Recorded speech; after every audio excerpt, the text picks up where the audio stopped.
should be the love beyond toleration. Be the love before pride and exaltation. Be the love. Be the love.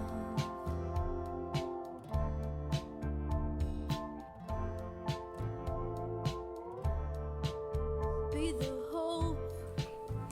You are listening to Be the Love, transcending through the shadows into a higher state of consciousness. We are souls on the journey, opening up the conversation to heal, awaken, and connect ourselves and the planet to a higher vibration of love frequency. It starts with you. Everything you need is within you. This is your time. I am Stacy Musial. And I am Sam Fernandez, and we are your co-hosts at Be the Love podcast. Thank you for tuning in and ascending with us. Hop on board the Ascension Bus.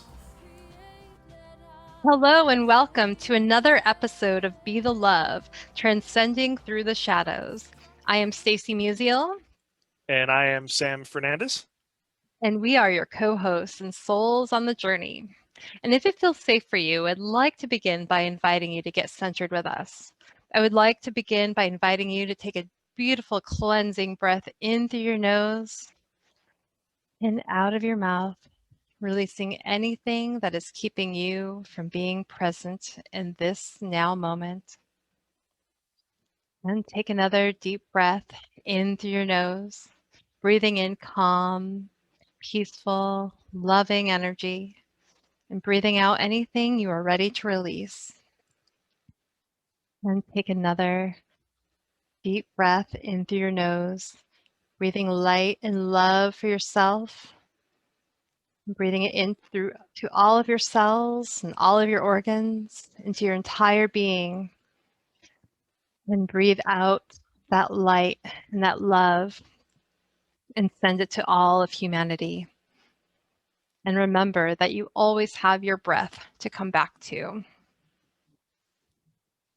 Today we have Dr. Brent Satterfield. Brent invented DNA testing technologies that have been impacted millions of people in more than 50 countries, including in the COVID-19 pandemic.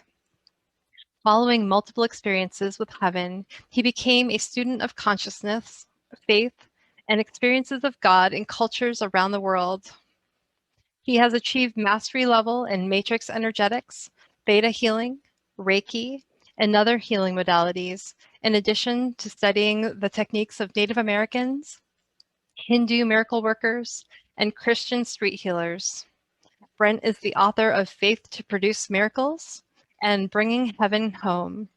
He is a co-founder of the Inner World Movement and is excited to begin developing online courses and gathering a community of like-minded individuals.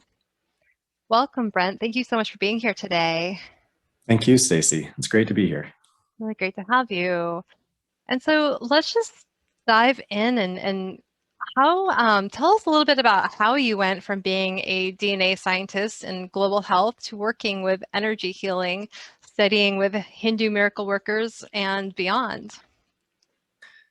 Well, that is a wonderful question. And I've been involved in DNA science for quite a few years. I had an objective for much of my life to try to bring about change in the developing world. I wanted to see people's lives improved. And at one point in my journey, I realized that no matter how much we lowered the cost of healthcare in the developing world, people were still in need. And even if you could just give it away, give it for free to everyone that needs it, the quality of life was still poor, that there was something deeper that needed to change to give people their power back, something deeper to help them find joy and love in this life, and to be able to start creating their own circumstances in a way that lifted them out of poverty, that not just poverty of finances, but a poverty of mind and of heart and of soul. And so I became very interested in what would answer that question, because it was clear that science wasn't going to do it.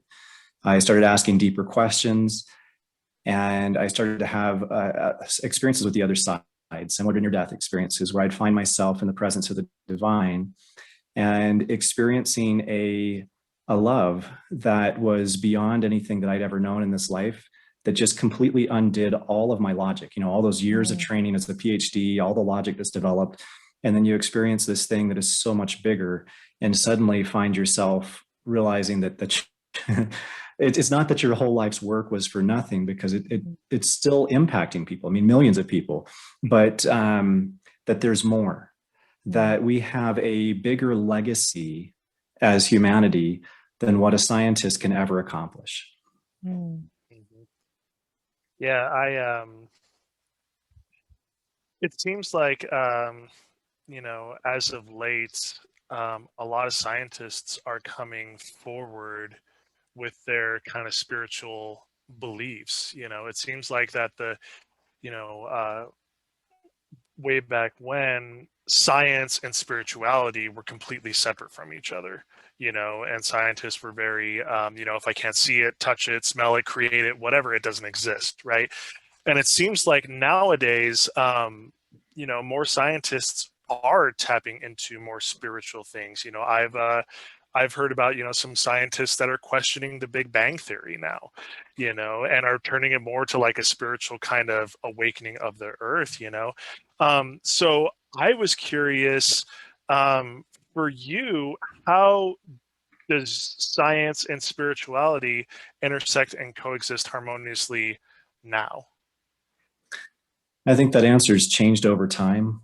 For me, science and spirituality have always interconnected.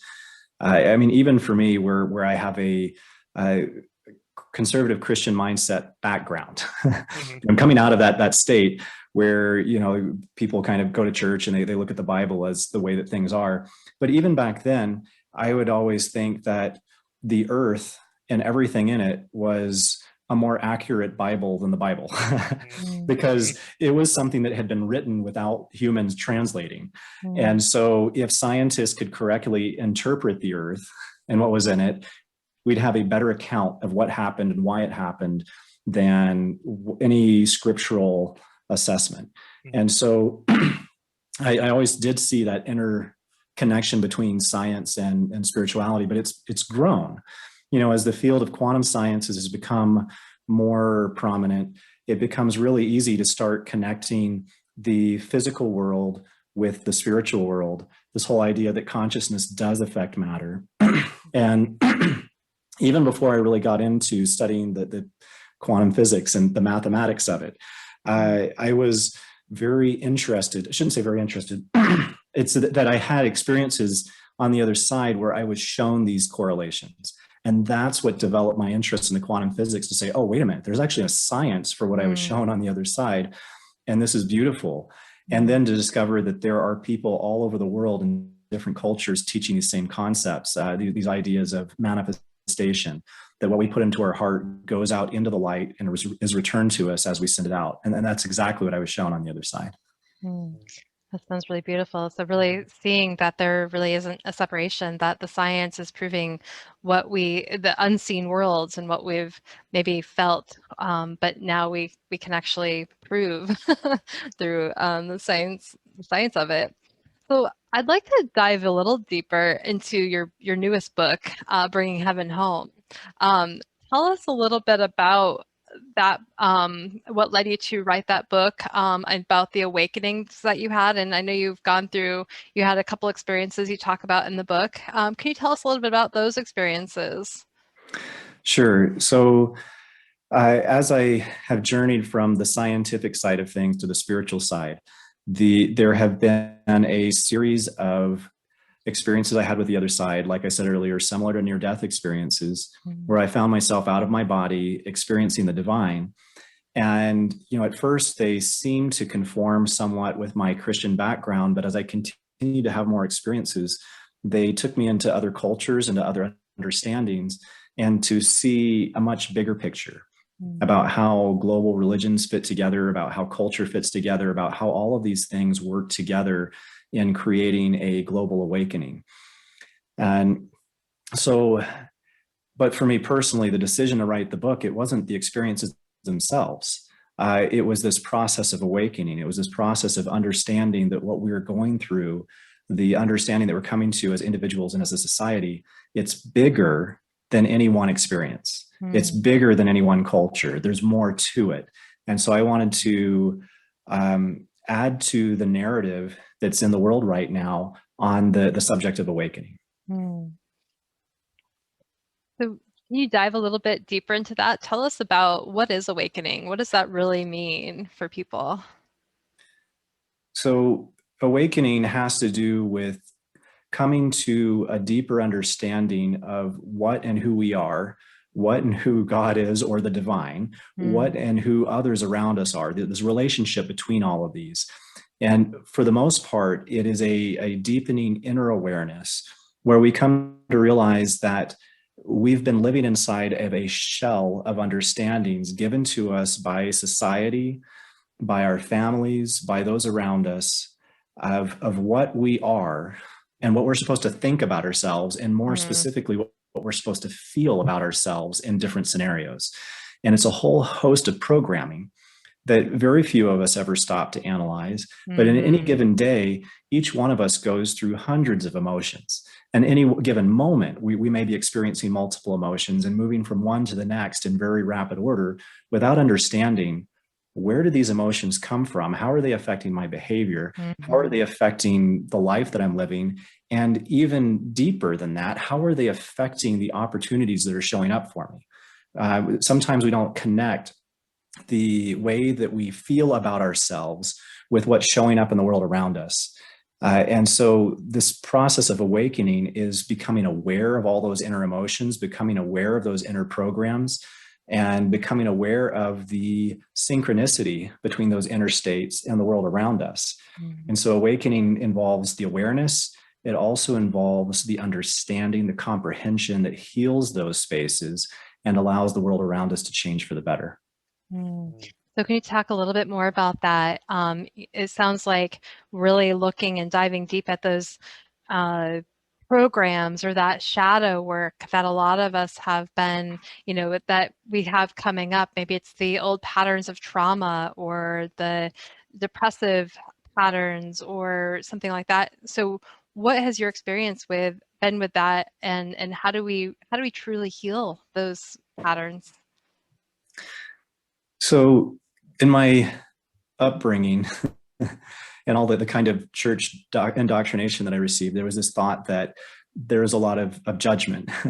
And that if something bad happens in your life, it's because you at some point did something wrong, offended God, and now you're being punished for it. And I remember early on in my process of awakening, I sat with a whole bunch of people listening to their inner trauma. And I began to notice a pattern that the people who had the worst trauma in their lives, it wasn't, very rarely were they doing something that I could call bad, even by my perspective at that time.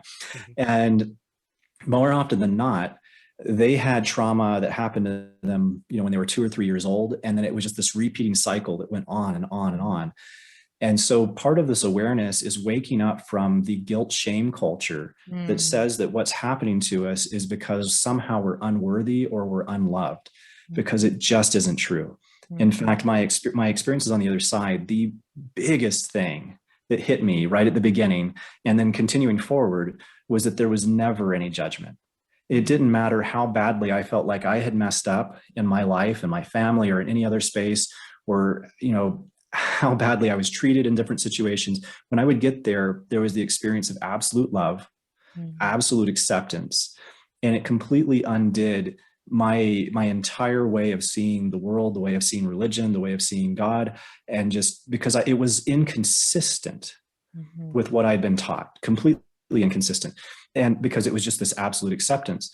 And so what I began learning is that when we can release the shame, when we become aware that we have been shaming ourselves,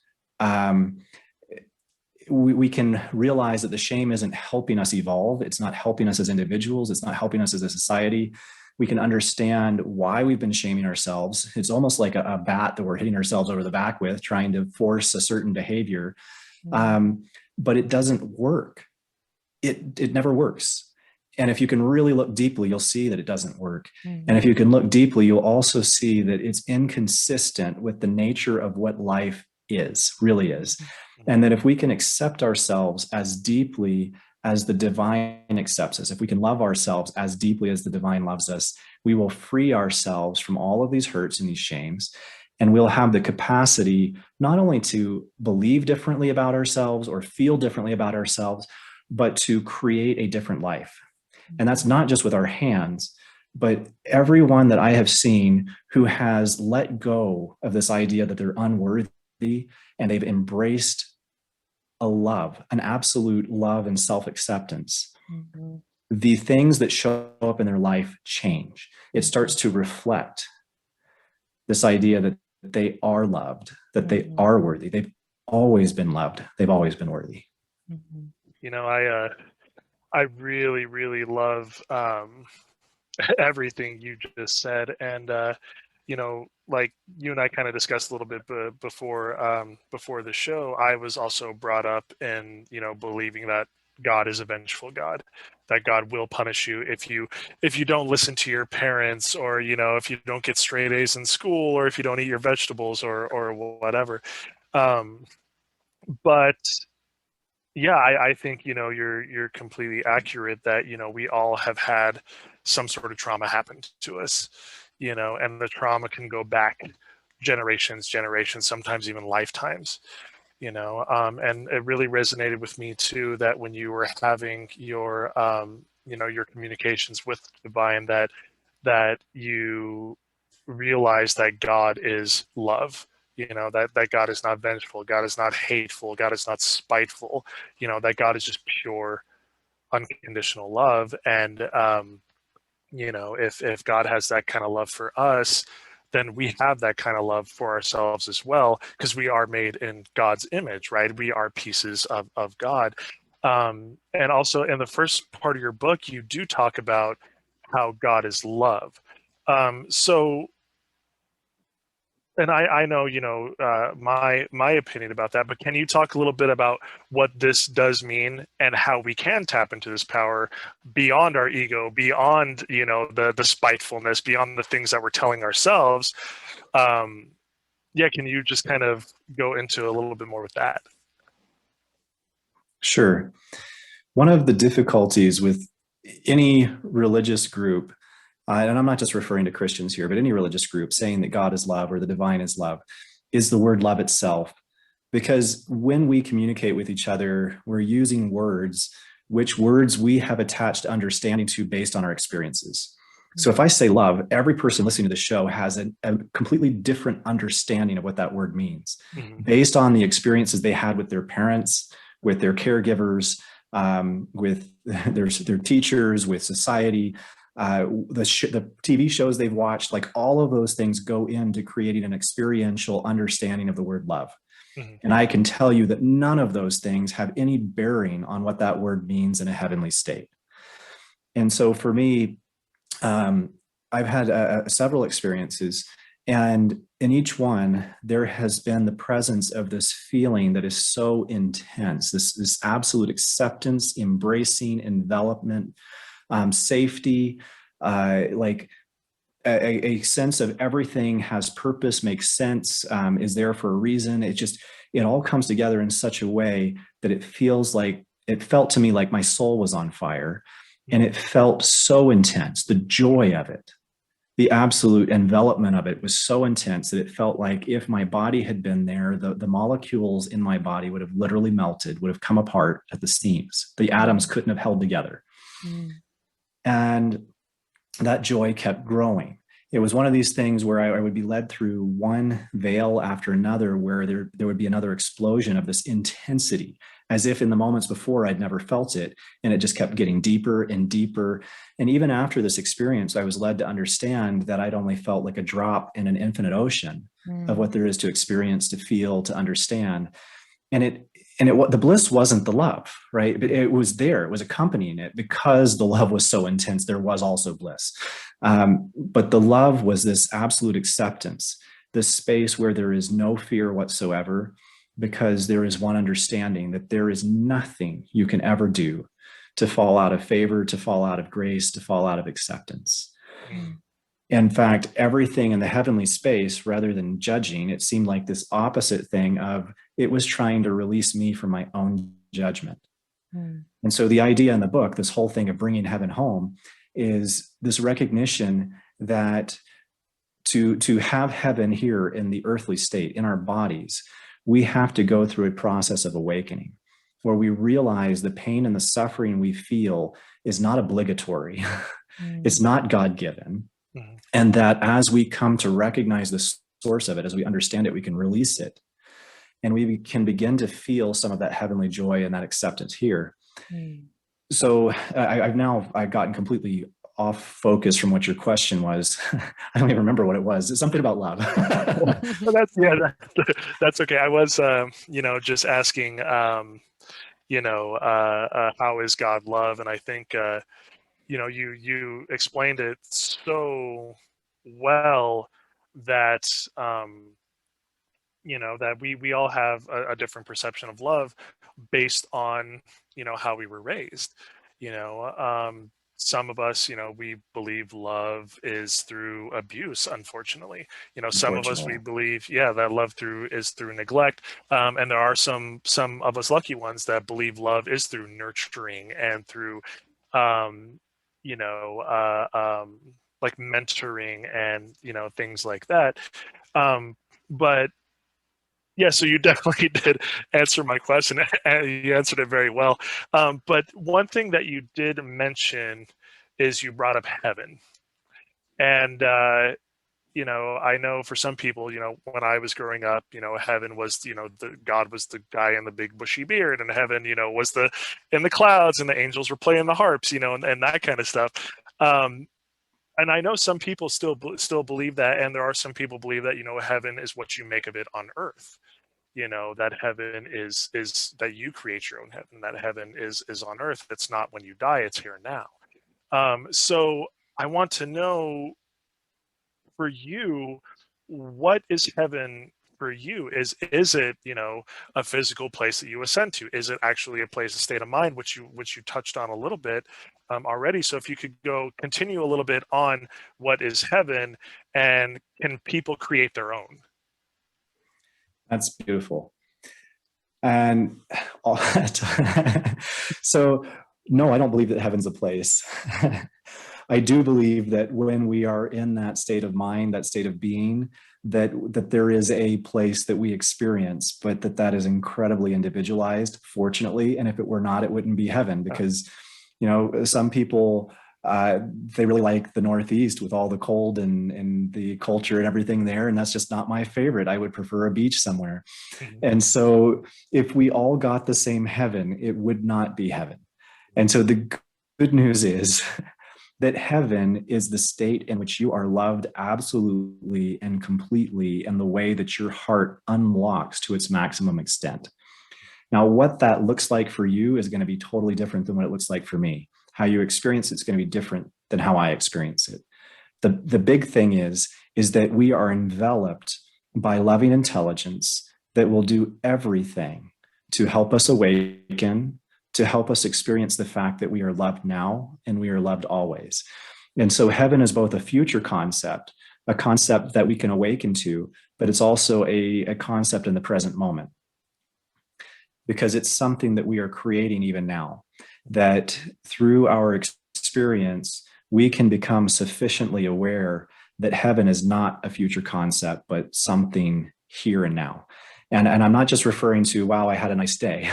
I'm actually referring to a process whereby matter is changed. It's like the ultimate realization of the principles behind manifestation. I mean, because most of us, when we think manifestation, we're thinking about let's plant some ideas in our heart that maybe creates a better relationship or a new car or a new house, right? And so there's all these material things. But what we're not understanding is that we haven't gotten to the root of our own suffering yet to realize that none of the things that our ego mind creates are going to solve the problems that were created by the ego mind to begin with. It's just going to propagate the problem. And if it does solve the problem, it'll be because we finally wake up and say, wait, this isn't working. And what I think is happiness is not happiness.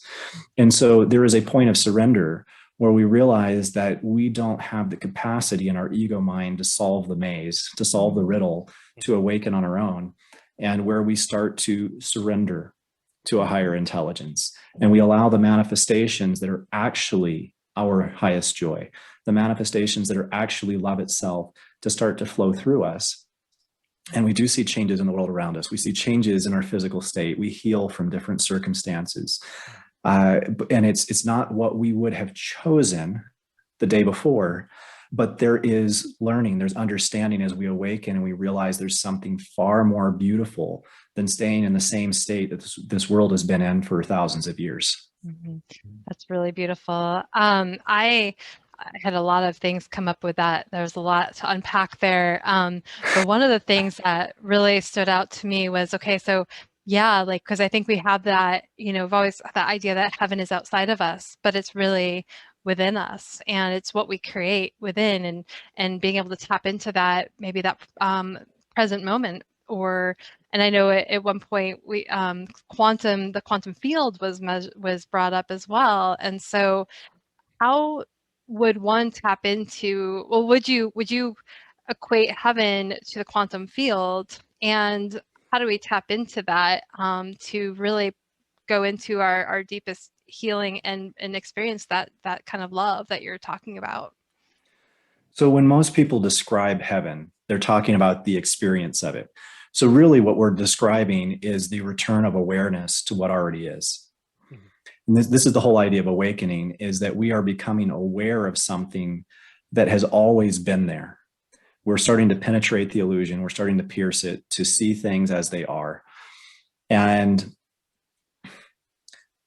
as far as the similarities between heaven and the quantum field, we are in the quantum field right now. Everything that we're experiencing is in that field. And so you could call that heaven if heaven were a place, because we're already in that place. Mm-hmm. But the problem is a lot of us right now are still suffering. And even to the extent that we've begun to have awakening experiences and begun to experience something more than ourselves, most of us still day in and day out have a lot more suffering than we have joy. There are there are periods of joy, but there's periods of, dang it, this person cut me off in traffic, or my job's not treating me well, or my partner did something that upset me. There's just all these things that upset us. And so yes, the quantum field is heaven, but it's only experienced as heaven to the degree that the light of our awareness becomes truly present in this moment, that we start to wake up to what the patterns really are. Mm-hmm. So we cease to feel like a victim to our own creations. Mm-hmm. Thank you. Yeah. And so how would one, okay, so taking that a little step further too, and working within heaven as the inner being, and how would one utilize that space of joy to maybe create manifestations for their life? So manifestation, everybody wants to know, how do I manifest? How do I manifest? And it's a lot simpler than you might think. Mm-hmm. Because manifestation is what happens when you become aware of what your heart truly wants. Mm-hmm. It happens with no effort, no technique. It just flows. Mm-hmm. And the reason we're always looking for a technique is because we haven't become sufficiently aware of what's in our heart yet to allow it to just flow uninterrupted. Mm-hmm. We're still lying to ourselves. We're still lying to the universe and saying, if I got that car, mm-hmm. if I got that new relationship, I'd be happy. Mm-hmm. And it isn't true, because we're still projecting our happiness outside of ourselves. Mm-hmm. We haven't woken up to the source of infinite joy within us. Mm-hmm. In my initial experiences with God, I felt this heavenly space. I described it, that the fire in the soul, this eruption of joy, of bliss, of connection, of love. And at first I thought it was because I'm in God's presence, and so he's communicating with me and I'm having this amazing experience. And as time went on, I began to realize that he was teaching me something more, mm-hmm. that the difference between that heavenly state and the here and now, and you're going to love this message, I think, Stacy, based on the name of your podcast and your purpose, is that the whole difference was a level of self-kindness. Mm. that here in this world, we're not very kind to ourselves. And maybe we don't think of ourselves as being mean, but every single one of those negative emotions that you're like, oh my gosh, I wish I could get that out of my space. I wish I could get that out of my head. Every single one of those negative emotions is being generated from some self-punitive program inside you. If you can identify them, you'll eventually find it and realize, oh, I've been lashing myself, and this wasn't anybody else doing this to me. It doesn't matter how mad or mean your ex is. The feelings of negativity aren't them and what they're doing. The feelings of negativity arise inside of us in our space. Likewise, the feelings of heaven arise inside of our space. And so going from being self-punitive in our emotions to providing heavenly context in every moment in an unconditional way, that it's a massive distance if you think about it, but really at the same time, it's just one act of self-kindness after another accumulated over a long time. It's a massive amount of self-kindness, an unconditional level of self-kindness, to where you can look at anything in your life and say, oh, I'm so grateful I did that and I had that experience, and that is so beautiful. And then just to have that erupt inside you. So coming back to your question on manifestation, how do we use this for manifestation? If you understand that your soul's purpose in life is not to keep you trapped in this body where you think that you're miserable and life is somehow complete here. But if you understand that your soul's purpose is to awaken you to a bliss beyond comprehension, and sometimes that means that your life has to fall apart. And if you can really look at that with self-compassion, with self-kindness, with inner awareness, then you can be truly honest with yourself about what it is that your soul is creating and why. And if you can get your head in alignment with your heart, then everything you put in your heart it shows up. No effort, no technique. I mean, to the extent that there's a technique, it can be summarized as simply as there is an emotion, a feeling that causes your heart to expand. If it's not causing your heart to expand, you don't really want it. And if you want, I can give some examples of that. Please do. Please, yes. Okay. So I met with this woman who was a Reiki master down in Corpus Christi, and she's explaining to me that her manifestations just aren't happening. She's like, I'm trying to manifest more clients. And energetically speaking, because at this point, after having enough experiences of the other side, after spending enough hours in meditation, self-awareness, you can start to feel what other people are feeling. You can start to feel the energy, where it's flowing, where it's not. And I'm like, you're lying to yourself. And she's like, no, I really do. I want more clients. And I'm like, then why does the energy of that feel like it's making you miserable? And she's like, well, because I don't really, she fessed up. She's like, I don't really want more clients, because if I teach 4 or 5 people in a day, then it starts to feel like work. It starts to feel heavy. And I'm like, yeah, that's exactly what I'm feeling. I'm like, that's why it's not manifesting, because you hate it. You're trying to tell yourself you want it, but you don't. You hate doing this. It's not that she hates teaching or doing Reiki. She loved it for 2 sessions a day. But once it hit 3 or 4, it became work. And I'm like, so you're not being honest with yourself. You cannot manifest whenever you're lying to yourself. So I asked her, okay, well, what is it that you do want? She's like, well, what I really want is money. And I'm like, well, that's a step forward, because there's not like hatred around money, but there's no actual positive emotion here. And I was like, so what do you want the money for? So we're going deeper and deeper into this, right? Well, I want the money so that my husband and I can take a trip to Europe.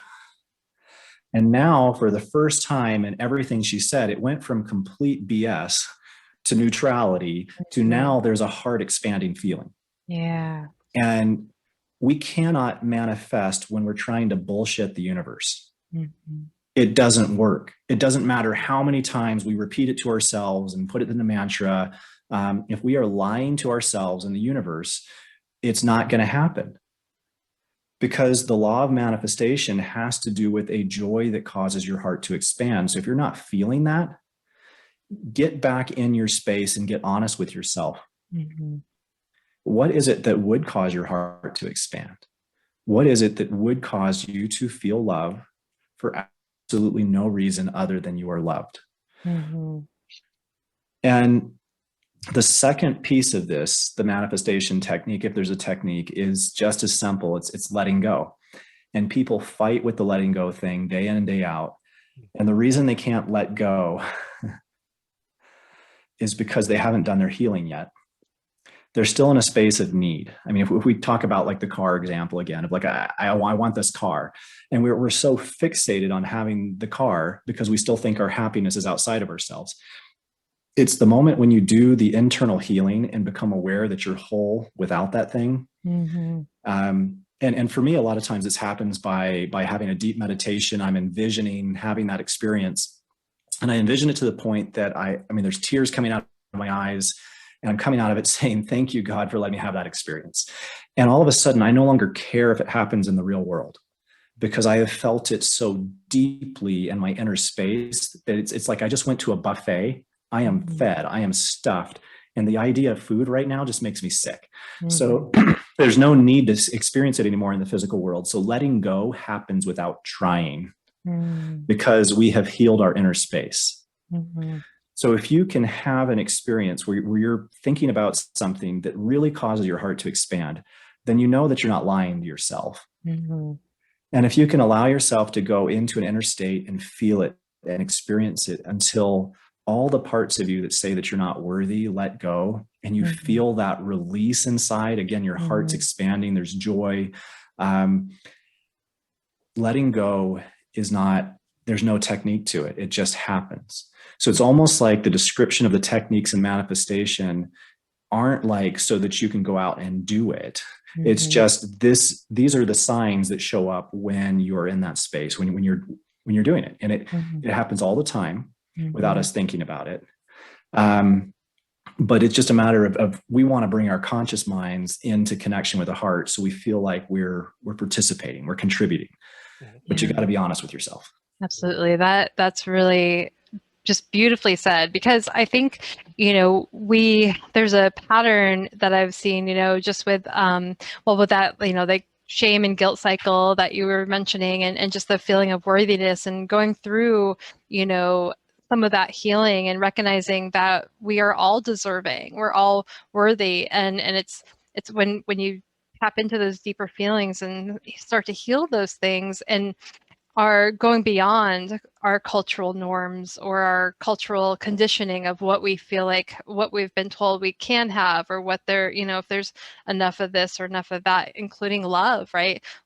There's these conditions that we've been, I think, sometimes conditioned to meet, but recognizing when we can really tap into that love and feel it, from that deep level, and we can really tap into what we want. I know in my own experience, going back with that example of, just the more clients and things, I remember I was trying to sell my house back in last year. And so there was part of me that really wanted to sell my house. And then there was this other part of me that I didn't really tap into until I did some energy work around it, that I was still hanging on to my house. And so I had like offers that, I'd get an offer and then they'd back out, so there's this energy that was there.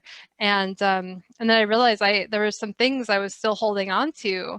My son had just moved out of the house and I was still kind of holding on to that, for him. And but then once I let go of that energy, I was able to sell my house. And so it was, I had to be really honest and let go of some of that. But it's definitely, being truthful. And when you're truthful, you align with your soul and your purpose, and then your life flows freely. So it's really beautiful. And so I know, going into that deep joy that we all have the potential to tap into. And so you said, and at one point, and that we can all come into that state of joy and bliss beyond comprehension, the explosion of hearts, I believe is what you had said. And Yes. So I'm wondering if you can talk about that. That's just such like a beautiful vibration of energy. That visualization just sounds just beautiful. So I'm wondering if you can tell us a little bit about what that means, the exploding of hearts, and can you describe what that felt like for you, and how can others tap into that kind of energy for their own personal awakening? Thank you, Stacy. So the second experience in my book, I was out of my body for a period of hours. And if you've ever talked to somebody who's had an out of body experience, whether in a near death experience or otherwise, one of the things they'll tell you is that the learning takes place at a much accelerated rate. We're no longer limited by the mortal mind. And so it feels like getting to be not just plugged into the internet, but being the internet. And that awareness can take place in multiple places at the same time. And so I'd be having a conversation with somebody on the other side. And at the same time, my being was like searching out all these different tangents on what's being said and downloading, just pages and pages of information on it, understanding it all in parallel, and then still keeping pace in the conversation. And so the conversations were almost less important than this experiential vision that would take place behind the conversation. And so at one point I was talking with Jesus and he was showing me the transition of the earth, only it didn't look like what I might have thought from my Sunday school lessons. It didn't look like that really at all. I mean, there were elements, because the earth changes and it rises. But what he was showing me is that there is a unified consciousness, if you would, around throughout the earth, that there is that consciousness is more shared than what most people think it is.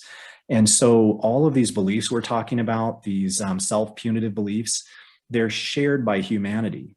And they're part of what's actually creating the appearance of distance between us and the experience of the divine in this moment. And so as any individual, any one of us listening to the show, anybody in the world, wherever they're at, whether in prayer or meditation or just in thought, we have those moments where we realize we're more than we are. We go a little bit deeper. We see behind some of these programs, understand them, release them, do some healing in them. And every person that does that, whether in a dramatic way like I was in a heavenly vision, or just in that space of meditation, they're poking holes in this construct that's separating us from the divine. Mm-hmm. And as more people poke holes in that construct, the construct weakens. And so what he showed me is that in every culture, there were people poking holes. And that at some point, this construct separating us from the divine became so weak that it couldn't hold its structural integrity anymore, and it collapsed. It came down. And when it did, everybody who was left on the earth came into that heavenly presence all at once. So going back to the earlier question, not necessarily a place, but awareness returning to, oh, wow, this is beautiful right where we're at. And we don't need anything else because this is joy, love, bliss beyond measure.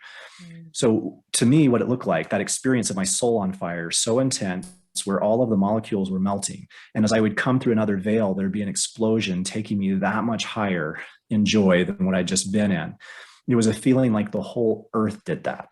That not just the people, but the earth itself, like everything inside of it came through into that awareness at once.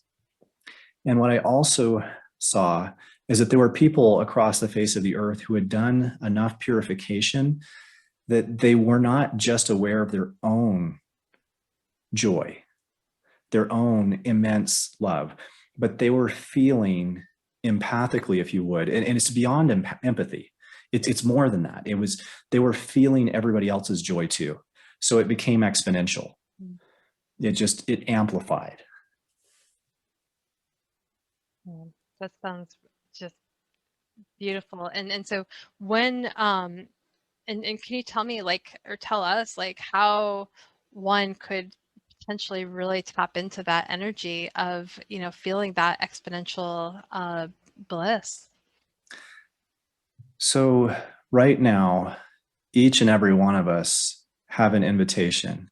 That invitation isn't from what I'm saying. It's something that's been in your heart already. You've been hearing it. And that invitation is a call to awaken. It's a call to realize what you came into this world to do.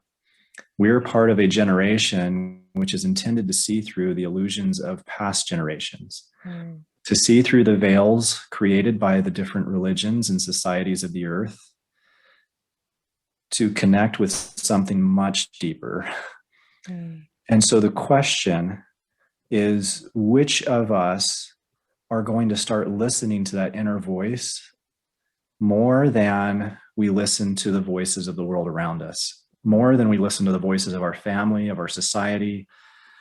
And it's a tough thing to do, because everything inside of us, our bodies have been bred basically for survival.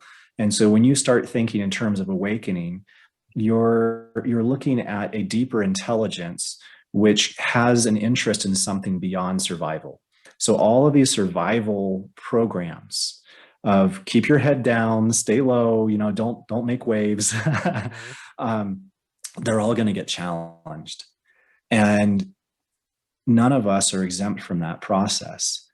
It's an intense process. I don't care which background you're coming out of. I don't care what your traditions are that you're carrying, but the process of waking up from them is intense. And as each one of us does that, we're doing the work for our family lines, for our cultures and our societies. And so one of the other things I saw on the other side is that it takes all of us. This isn't something that just Stacy can do, or just Sam can do, or just I can do, or any number of people in this world. We are doing it together. And every person who accepts the invitation to look beyond their programming, to start generating self-awareness, to start releasing that knot of consciousness so that they can experience moment-to-moment love. Every person who engages in that is lightening the load for the whole earth. It is the people who have done that work who are going to experience the most joy, because their self-awareness is already in a space where they're going to be able to see what's happening in everybody else who is spontaneously awakening. That really kind of gets me right in the heart too, that our awakenings aren't individualized. It's awakening of the collective, right? And that's one thing that I've had to learn kind of the hard way, trial and error, going through my crap to to realize that I'm not alone in this awakening. It's not just me trying to level up, basically. It's a collective thing. It is a collective thing throughout the entire earth and beyond.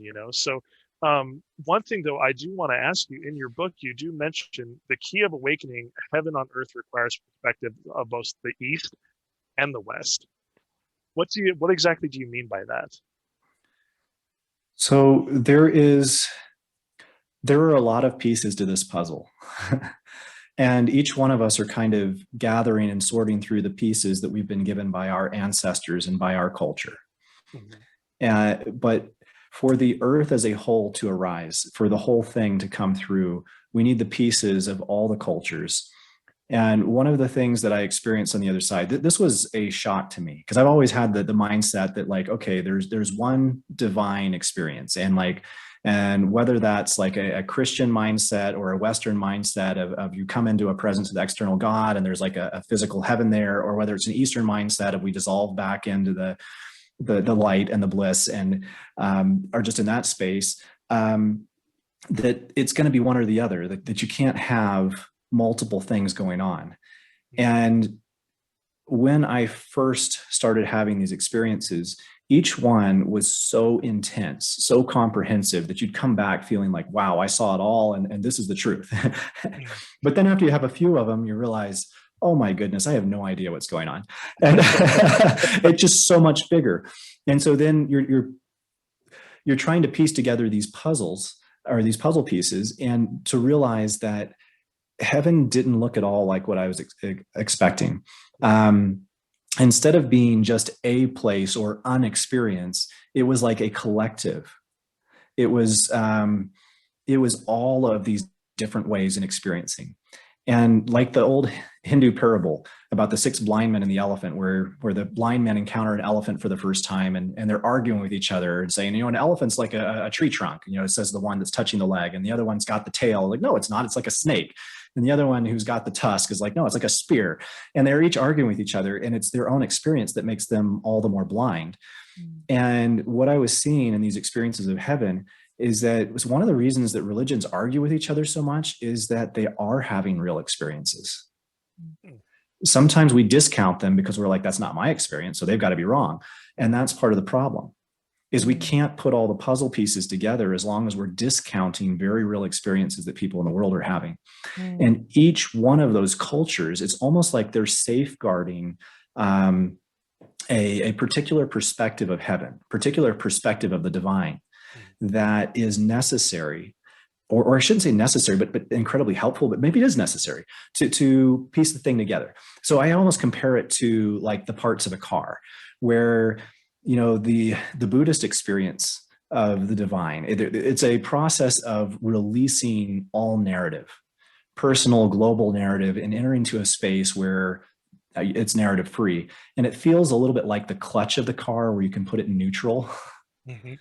And that's great. That's a beautiful skill to know how to put your car into neutral. But if that's the only skill you have, the car's not moving anywhere. Hinduism has a little bit different feel to it, where if you step into the dissolution into causeless bliss, it feels a lot like stepping on the gas pedal of the car. There is a tremendous amount of energy and joy for no reason whatsoever. Like the New Age thoughts on manifesting. There's a lot like having the steering wheel. Hey, we can direct this thing. It's not just joy without or causeless bliss. It's direction. We can move it. And like some of the Western theology with an external God, like Christianity, it's a little bit like having a GPS. There's directionality, because even if you have this vehicle, if you're still driving it with your ego mind, where the heck are you going to end up? We're just going to keep creating more of the same problems. And so at some point, we have to surrender our own thoughts of what this should look like and become aware that there is a loving intelligence. There is something more than our own mind, and be able to surrender our manifestations to what we have not yet envisioned, to what is more beautiful than what we've ever seen, thought, or considered, to open our heart to that and allow that to manifest. So it's as we take each of these perspectives, each of these understandings, and start to assemble them together, that the full car, that the full vehicle comes together. And we have the capacity to really move through this life in the way that we were intended to do. And it's not wrong to have groups of people who are focused on just the clutch or just the gas pedal, because we need them. We need each of these groups. They hold certain understandings in a purity, in a pure form. And we need those. It's like having manufacturers of the clutch and manufacturers of the gas pedal. But at some level, there are people, and it may be some of those listening to this podcast, who say, you know what, it'd be really fun to put those together, to have the complete thing. And that's what I'm talking about, is that at some level, there have to be a few of us who decide to put the puzzle together, not just look at the puzzle pieces by themselves, but see the whole thing. Yes, absolutely. I agree. Because I think we've gotten so conditioned to believe that, there's Christianity over here, Hinduism, Judaism or whatever, right? And there's wars that break out, and things that are happening. But instead, we all have a piece to that puzzle, and that we can all come together in this beautiful place of oneness.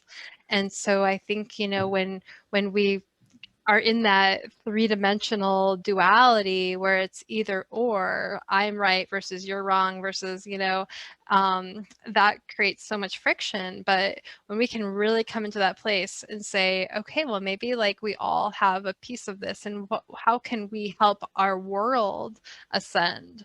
And so I think, as we are continuing to ascend, even in, the 5-dimensional, and we're coming into more of this love place, I think with the awakening that is occurring on the planet, more people are tapping into maybe some of that feeling of oneness, but there's, a process that goes along with that. And there's still a lot of, that illusion of separation. And, and so when we go into that ego mind, that, that really creates the separation for a lot of people. So I'm wondering if you could talk a little bit about that, the illusion of separation from God and each other, and maybe how this process, or how your path has shown you to recognize maybe the oneness in the world that's really truly available to all of us.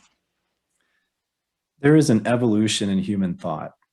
And psychologists have put together a model called adult development theory.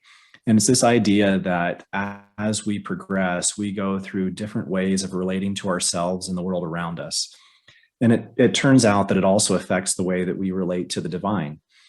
And so there are moments where group identity is very important for us in our development, to identify with a particular religion or spiritual path or understanding, that it's healthy, it's helpful. What's unhealthy is that we have not been taught as a society that we are to grow beyond that.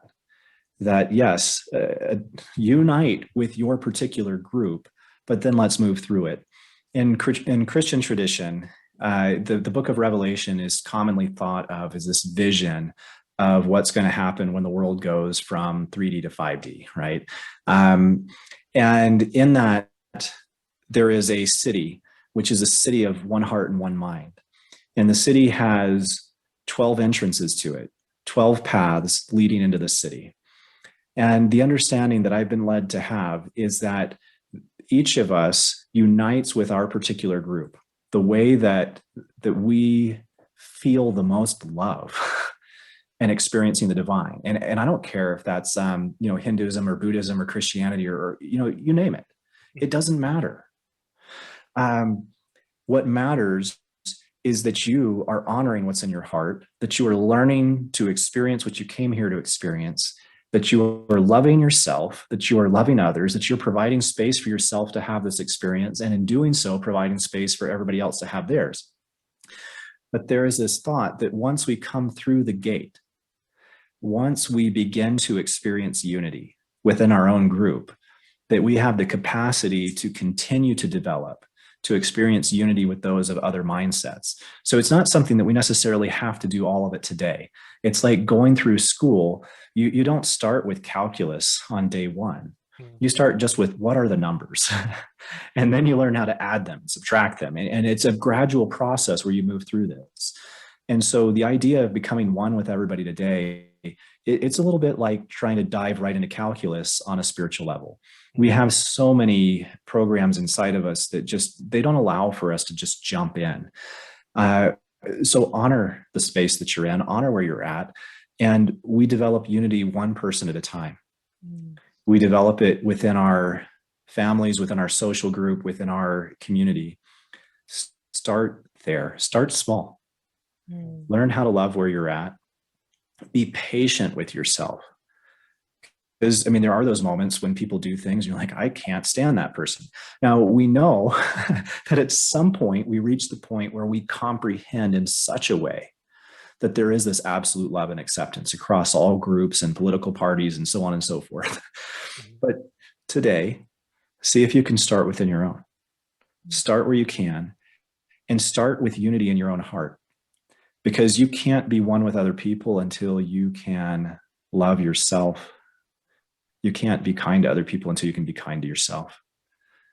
So start there with self-awareness and allow the process to unfold, because it's not you that is creating this transition of the earth. It is the divine mind. It is the divine space that is more you than you, that is creating you in this moment, that's creating this transition. So all your role is to show up and let go. Let it be more than what you expect it to be, because it's not the ego mind that's creating it. It's something deeper.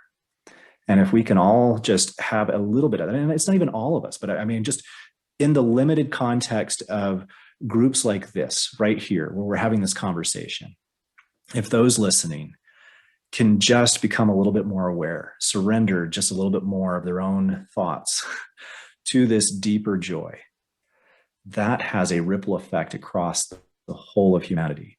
And what I was shown is it impacts the way the transition happens. It doesn't have to happen any one way. The script is not set. The biblical description of how it's going to happen with all this destruction and apocalypse and everything else is if we don't wake up. That's what happens in the worst case scenario. But it doesn't describe better case scenarios or even a potential best case scenario. And if even a few of us, like leavening that's hidden in the meal, that's hidden in the flour, if we can begin to hope, to allow our hearts to release the programs of this world, to see things shifting, then it can raise the whole. Again, it was just another thing that I was shown that it wasn't every person on the face of the earth who was penetrating and having these understandings. It was just here and there, dots across the face of the earth, and they were like lights. And what I saw is that these individuals, by virtue of connecting with heaven, I mean, that this space of joy, of love, of acceptance, and then bringing it back into their bodies, that because our bodies are connected to the matter in this earth, that each one of us, as we go through that transition, changing the programming in our bodies, it raises the earth as a whole. We're having an impact on every other person in this world. Consequently, we are having an impact on the transition. So the day and the time of this explosion of the hearts and of us coming through, it's not set yet because we're still creating it. We are co-creating it with the divine through our surrender, through our release, through allowing something more beautiful than what our ancestors thought could happen. And that's wonderful. That's not us messing it up. It's actually us waking up. That's wow. That's really just, I don't even know if there's words for everything that you just said, but that, it's just incredible and it's beautiful. Just the, how you keep, just touching on the unity of man, the unity of all of us. And that you're right. I mean, I'm sure probably all of our listeners know and understand that it all starts within. Like you said, in order to love, you must love yourself. In order to be kind to others, you must be kind to yourself. In order to be generous to others, you must be generous to yourself. And when you start doing that, that's when, the paths open up to the city of mind and heart, like you were saying. And I just think, for me, I could definitely say this for me, and I think for our listeners too, there's so many things out there right now, so many guided meditations, so many, life coaches, so many, spiritual people, Reiki practitioners and all this, and they all have something to give and it's wonderful, but it could get very overwhelming and confusing to figure out, where am I going to go to get what I need? And, you said it perfectly. It starts within, it all starts within. It's good to look to outside sources for guidance or coaching or something, but the real change starts from within, and I find that so just beautiful and so amazing, and just it just empowers me, and one thing you keep talking about, the messages that you're getting, and I know a little while ago you mentioned Jesus, and when I grew up, Jesus was the head of the Christian church, and that's was pretty much it, and he walked on water and he healed the blind and that kind of stuff, right? It's not until just recently I'm learning about Christ consciousness, and how Jesus was love. I mean, when Jesus was around, there was really no religion. It was him, and it was his love and his guidance and all that. And I'm finding that to be just, the more I learn about it, the more just in awe I kind of am. So one question I did have for you is, with your talks with Jesus, what is the most surprising thing you learned about Jesus now compared to the traditional thoughts you had? And what do you think he would want the people of the earth to know today? Thank you, Sam. So this goes back to the conversation we were having in the beginning when you were discussing, your childhood growing up in a Christian setting and thinking, okay, this is a punitive God we're dealing with. And so I had those kinds of thoughts that that there's an accounting for the things that we've done wrong in our lives, and we're going to have to see them and mourn over them and wish we hadn't done those things, and there's regret and fire and wailing, and then maybe if everything has worked out well, then maybe I'll eke into heaven somehow. So my experience with him was so different because like the biblical scripture, when they describe him, he's always really serious or he's crying, but the things that I experienced that most surprised me, first off, were the overwhelming love and acceptance that he was more concerned about my well-being than he was about my actions. He was more concerned about my growth in love than he was about my religion. He was love itself. And I got the sense that it wouldn't have mattered what race I was, what gender I was, what sexual preference I was, what religion I was, that it would remain the same, that he would have received me and loved me completely. Now, I don't know that everybody that comes through to the other side meets him or needs to meet him. But for me, it was very important coming out of a Christian background. It was just this incredibly validating space to be in. So first off was just this idea that there was no judgment, that he did give me a life review, but it wasn't to say, oh, you shouldn't have done that, and don't you feel ashamed? That's like the stuff that your parents would do. That's nonsense. It doesn't happen on the other side. The life review wasn't to shame me. It was to release me from shame that I couldn't let go of on my own.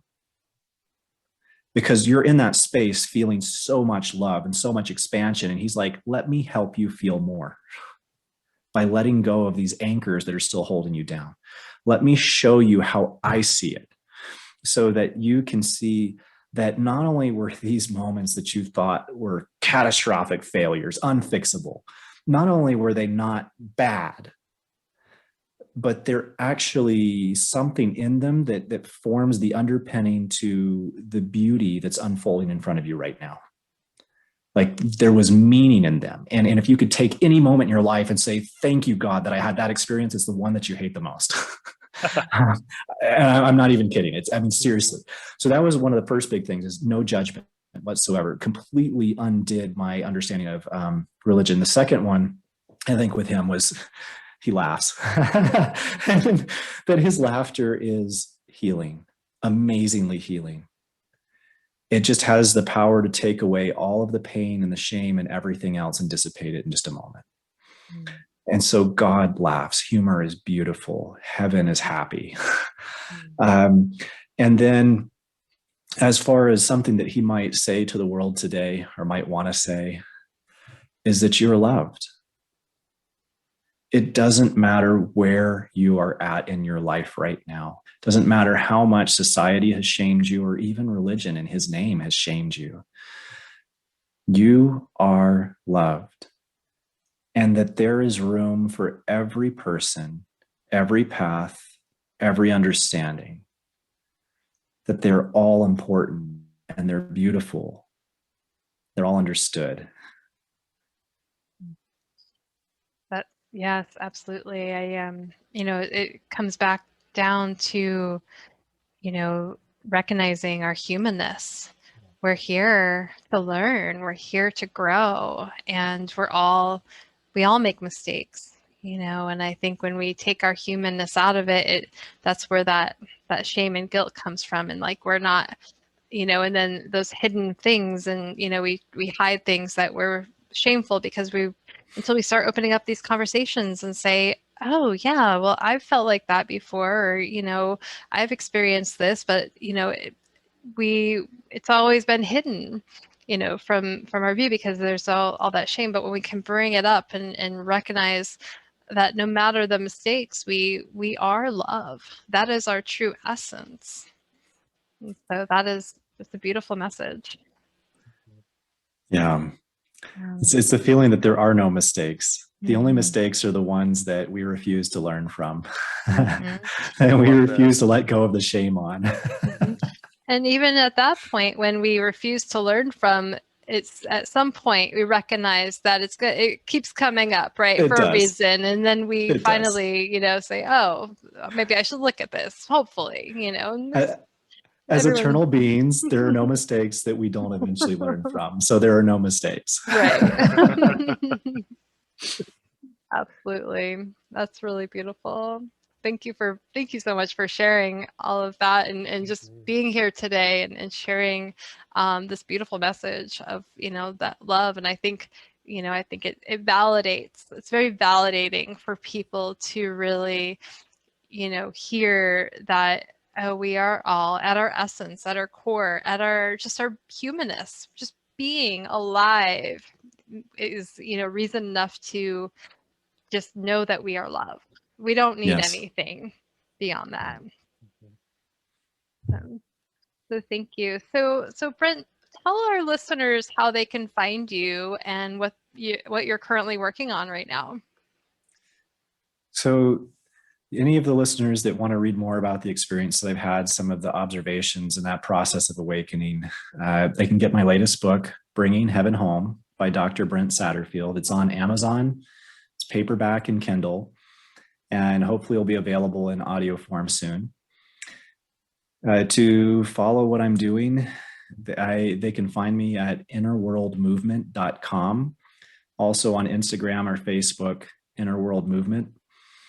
And right now I'm working with a group of people to cultivate programs to develop awareness. It's one of those things Sam was saying earlier that, you've got Reiki professionals and you've got therapists and different teachers of all sorts sharing ideas on awakening and how to move forward.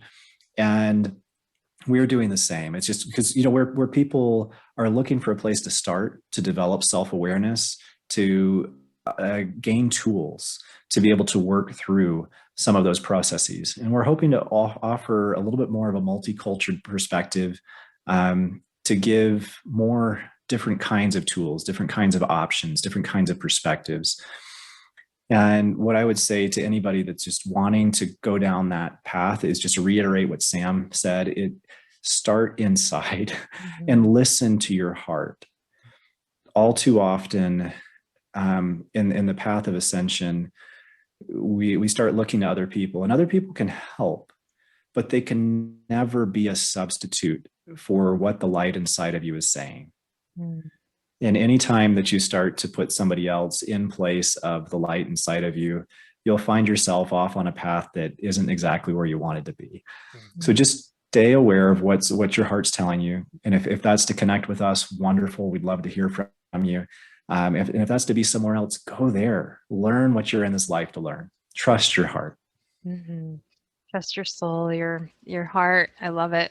Definitely. Well, thank you so much for being here with us today and sharing your experience and your wisdom with us. And thank you for listening to our show. Stay tuned for more episodes being released on Mondays at 5:55 a.m. Mountain Standard Time. And if you like this show, share the love by sharing it with your friends.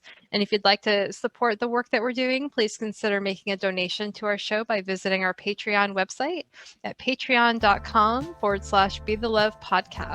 And of course, we are always welcoming reviews on iTunes or your favorite listening platform.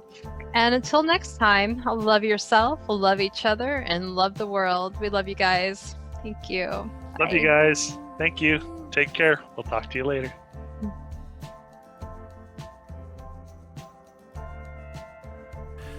Thank you, Heather Lynn, for providing us with your beautiful song to accompany our show, Be the Love. If you would like to learn more about Heather Lynn and her music, please visit her website at heatherlynnmusic.com. And thank you, Chrissy Grace at Leading Edge Productions for the beautiful design and graphics. And thank you for tuning in. And until next time, we are souls on the journey. And thank you for hopping on the Ascension bus with us. And remember, there is always a seat for you.